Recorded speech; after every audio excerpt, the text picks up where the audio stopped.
Ashley Cech. So, Ashley, tell us the story. I went to middle school and high school in Newtown, Connecticut. My mom, when we moved there in 2004, became the librarian at Sandy Hook School. My mother's name is Yvonne Cech. Then I went off to college. Where'd you go? I went to NYU. My junior year of college, I was taking a final. I got a text from my mom that said, "I'm in the closet. There's a gunman. I'm okay for now."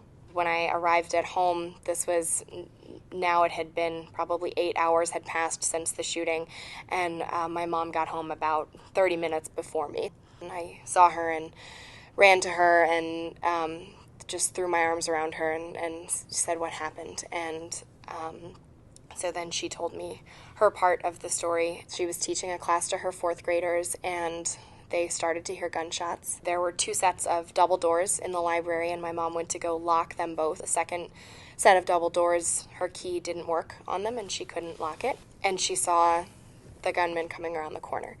So she motioned to her other staff members to hide the kids in the closet, in the supply closet, and that she would follow them in. In the meantime, took two industrial-size printers that had been delivered 2 weeks before, pulled them out of the wall, threw them up against the door that she couldn't lock, and she took book carts and created an obstacle course essentially between the door and those kids. And she joined them in the closet and barricaded it with a file cabinet. Kids were asking her things like, what are we doing? Where are we going? Is a dog loose in the school? Is that what that noise is? And so she was just like, yeah, I think it's probably a big dog got into the school. We need to find the best hiding place in the school. And so kids said, well, what happens when we get there? Is there candy?